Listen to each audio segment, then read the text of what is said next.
Good morning, everyone. Welcome to Paris. I'm the CEO of VeriQloud. We are a startup based here, actually not very close to here, a few metro stations. And we work on quantum networking. However, at VeriQloud, we have a very clear focus on applications for quantum networking. As you will see, we provide lots of different solutions at different layers of quantum networks. But the main goal is to, well, what we believe is our mission is that we want to propose more and more applications because we think that this is what will create the traction and development of this technology and its spread all over the world.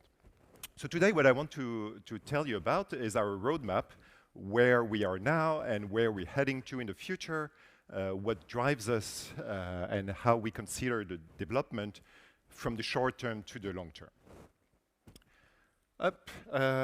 Okay, let's start with the current situation. So this is an artistic view here of a project that is happening right now in Europe, which is the EuroQCI project. This is a quantum network. What is a quantum network? It only consists in transporting quantum information from point A to point B, and that's it, right? So we know it's possible to build one. It's actually this project here is quite similar to what has been happening in China over the last 8 years or so. We also know that currently those quantum networks, they only run one single application, which is quantum key distribution. Right? I'll say a word about it on the next slide, but of course, everybody has heard about quantum key distribution. What you might not know is that there exists a number of other applications that become unlocked as soon as you have new hardware for quantum information processing. Right? So here, I wrote a number of stages here. Today we are at the QKD network stage. Later we'll have repeaters, entanglement distribution, quantum memories, and quantum computing. And my point today is that as soon as this hardware becomes available, you want to integrate them into quantum networks because you unlock new applications for your quantum networks, meaning that you also get to reach more end users for quantum networks. Right? So what is happening today is preparing what will happen in the future, and this is the story that I'm going to tell you now. So I selected a few of those stages with corresponding applications to tell you how things are going to evolve. Let's start with QKD. So quantum key distribution, you might like it, you might not like it, you might think it's not useful, but everybody has heard about it because it's one of the first tasks for quantum information processing for which there was a proven advantage over classical information processing. What is this advantage with QKD? You have everlasting secure communication. So if you're interested in securing your information for a long range of time, this is the technology you need. You can't do it. You can't get any guarantee with classical technologies. Also, QKD is point-to-point. You see there are two devices here, Alice and Bob, and you send your quantum states. It's a single photon quantum state. You send it from one point to another. You measure.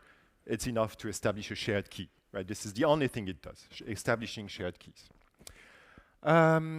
It's available. We know it's available. It's one of the mature. It's on the mature side of quantum technologies. It has been deployed.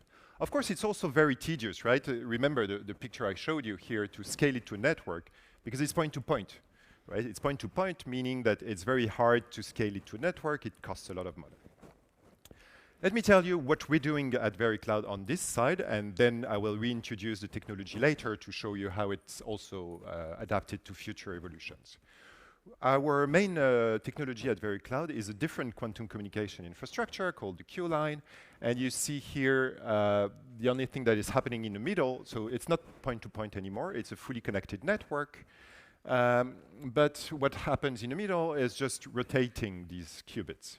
And it turns out that rotating qubits is easy. You can do it with a standard telecom component. So we can scale quantum networks with telecom components. And by scaling, what I mean is increasing the connectivity of the network, adding more nodes. It becomes cheaper and easier to add more nodes because to have a fully connected network, we don't need to have pairs of devices everywhere. Okay. One of the things, of course, is that with this technology, you won't increase the distance. QKD has very limited distance due to the loss in fiber. So the only thing that we are addressing here is increasing the connectivity of the network and not the distance. For the distance, it's another technology that you will see in a second. But the main use case that we address with the Q-line is the last mile of quantum network. And it's a technology that we have deployed in European environments. At the moment, among 27 member states, we have 26 projects of telecom operators deploying this technology to consider, as a first step before developing commercial offers. What we do is really the last mile of quantum communication networks. It's very close. This is very close to what we've been doing.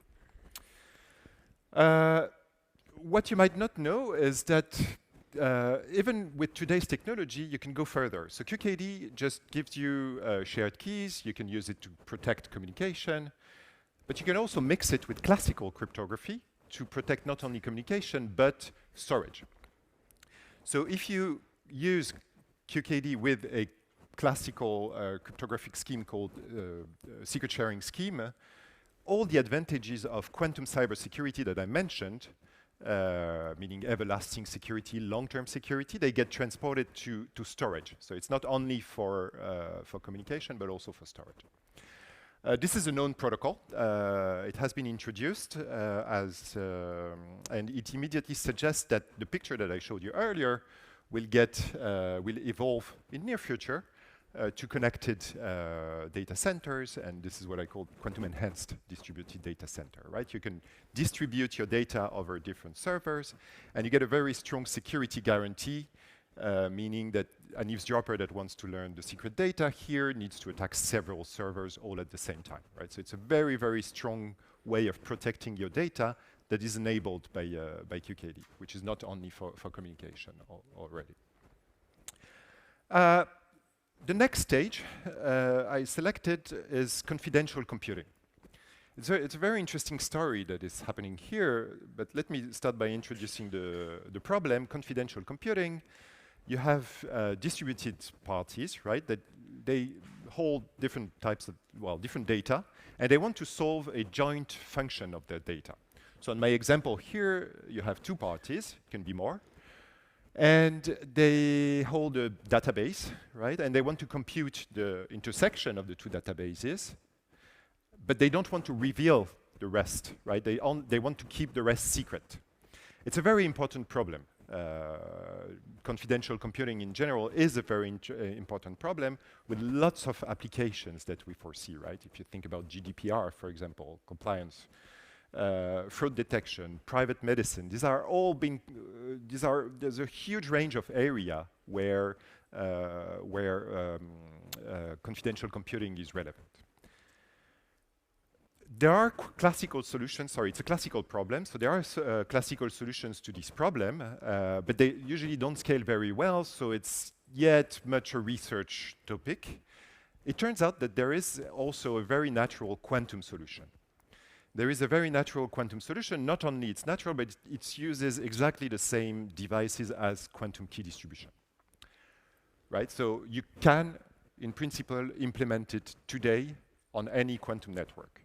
And possibly it's a solution that scales better. And the reason I say possibly is because it has, as far as I know, there was no publication about experimental trials for this task. There is a subtlety here, which is that you remember I told you about QKD networks. They scale by adding more and more devices. You can't do it with these type of problems. You have to send quantum information end to end from one node to the end node, which means that for addressing relevant use cases, you need quantum repeaters. Quantum repeaters are devices that would expand the distance of communication by sort of recreating a quantum signal. There are various ways of doing it. We don't have them yet.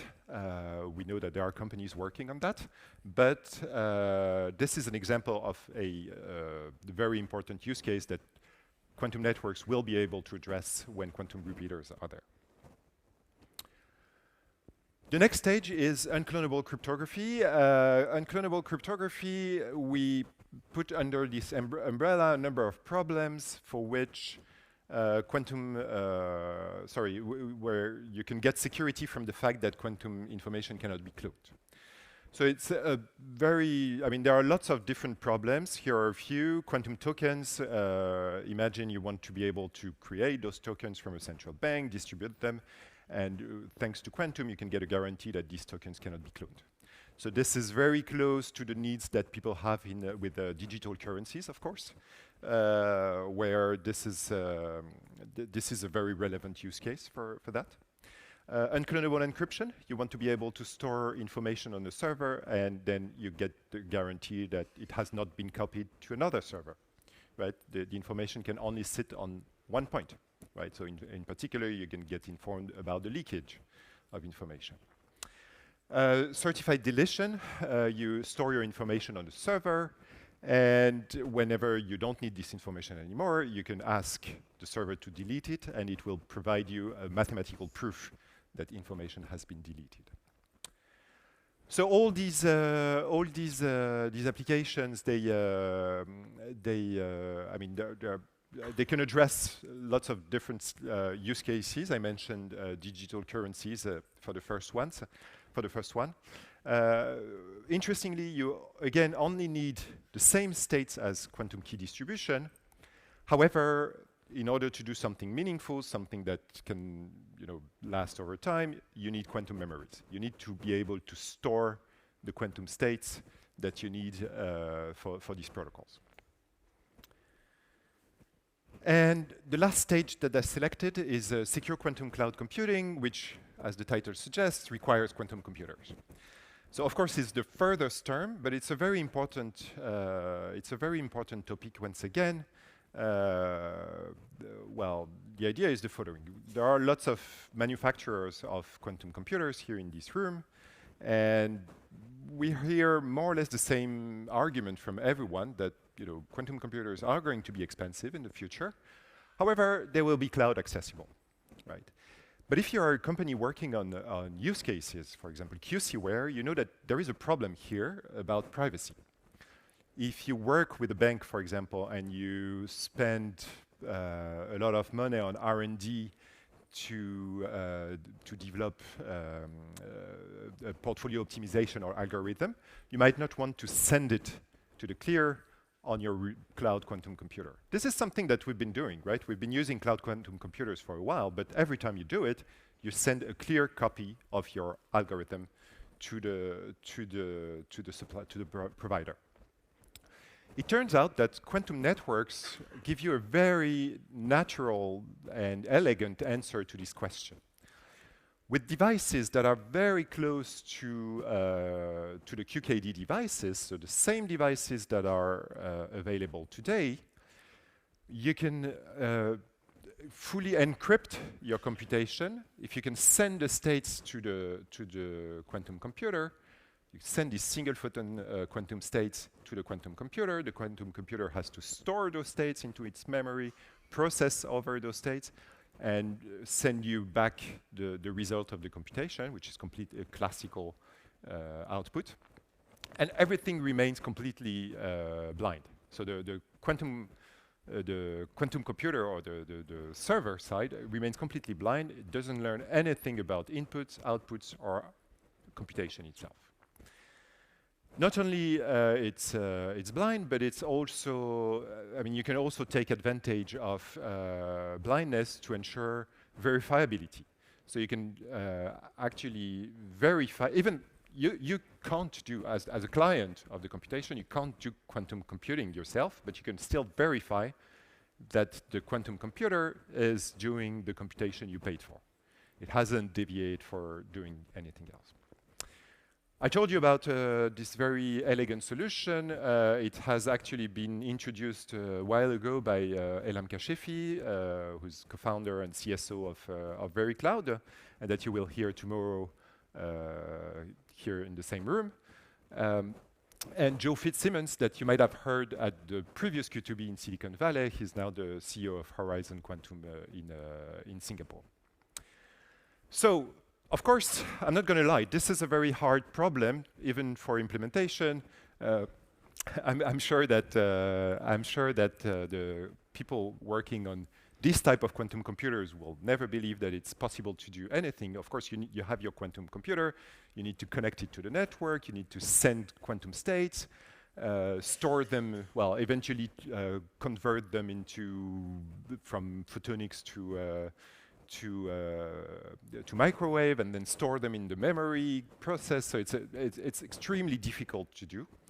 Nevertheless, over the last year, we've seen big progresses in this area. So I'm mentioning the one that we've been involved with, but there's been other experiments taking place. And what we demonstrated is that using exactly the same devices that we are manufacturing today, these rotating devices that can be used to scale QKD networks, you can also perform secure quantum cloud computing. The trick here to overcome, of course, we didn't have a quantum computer, so we demonstrated some of the building blocks of quantum computing, that we can do this hiding of the quantum information using these secure rotating clients. And not only we demonstrated this, but we demonstrated that it works with multiple clients. You can connect multiple clients on a line, like the Q line, to your quantum computer, and get it to execute a remote program. This was done in an academic environment. The trick was to use a photonic quantum computer. I hope I will be back soon to present you the result of a similar experiment with a commercial quantum computer. Of course, this suggests that the picture that I showed you earlier will evolve in the future, and what we'll get is a secure distributed quantum data center this time. Right, so I like to wrap up with our picture, the Q line, just to make clear that even though today quantum networks are only dedicated to quantum key distribution, they will evolve in the future. And as a company, what is very important for us, we develop a lot of algorithms for quantum networks, but even on the hardware side, all the hardware should be prepared to these future evolutions, ranging from QKD all the way to connecting quantum computers. With that, I thank you, and I especially want to thank Systematic for giving us the opportunity to talk here today.